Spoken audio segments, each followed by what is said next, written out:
तथागत गौतम बुद्धाला ज्या प्रकारे 5 स्वप्ने पडली होती, त्याचप्रमाणे सर्व पुरुषांना चांगली व वाईट स्वप्ने पडतात.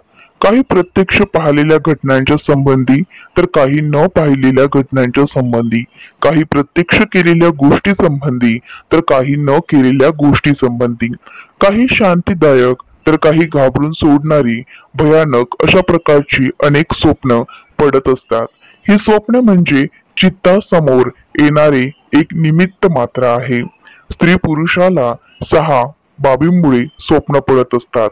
वायू भरल्यामुळे, पित्त प्रकोपामुळे, कफवृद्धीमुळे, थोरांच्या प्रभावाखाली असल्यामुळे, नेहमी तेच ते काम करीत असल्यामुळे, त्या संबंधी, भविष्यात घडणाऱ्या घटनांसंबंधी या 6 प्रकारच्या स्वप्नांपैकी शेवटचे जे स्वप्न आहेत तेच स्वप्न खरे ठरणारे असते. बाकीच्या सर्व गोष्टी खोटी असतात.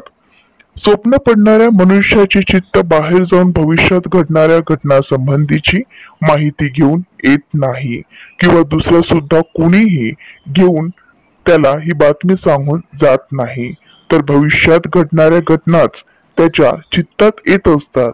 ज्याप्रमाणे आरसा कधी बाहेरच्या प्रतिबिंबांचा शोध करून आणत नाही, किंवा दुसरा कोणी ते प्रतिबिंब आरशात आणून सोडत नाही, परंतु बाहेरील वस्तूंची छाया स्वतःच त्या आरशात जाऊन आपले प्रतिबिंब तयार करीत असते, त्याप्रमाणे भविष्यात घडणाऱ्या घटना स्वतःच येऊन त्याच्या चित्तात प्रतिबिंबित होत असतात. स्वप्नांचे फळ शांतीप्रद आहे किंवा भयानक आहे याची मात्र चित्ताला मुळीच जाणीव नसते, परंतु तसे विचित्र स्वप्न पाहून तो दुसऱ्यांना सांगतो आणि मग दुसरे तर्कांना त्याचा अर्थ लावतात.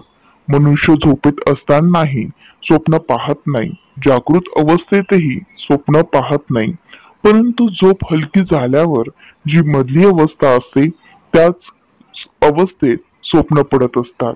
कारण गाढ निद्रेत चित्त विस्मृत भवंगत होत असते. असे विस्मृत चित्त कार्यरत नसते, ते निष्क्रिय होत असते. अशा अवस्थेला त्याला सुखदुःखाची जाणीव नसते. चित्ताच्या अशा सुव्यवस्थित कधीच स्वप्न पडत नाही, तर चित्त कार्यक्षम असतानाच स्वप्न पडतात. जसे काळ्या कुट्ट अंधारात आरसा अगदी स्वच्छ असून देखील त्यात प्रकाश पडत नसल्यामुळे प्रतिबिंब पडत नाही, तसेच गाढ निद्रेत जेव्हा चित्त विस्मृत होऊन जाते तेव्हा शरीर कायम असूनही चित्त काहीच काम करत नाही.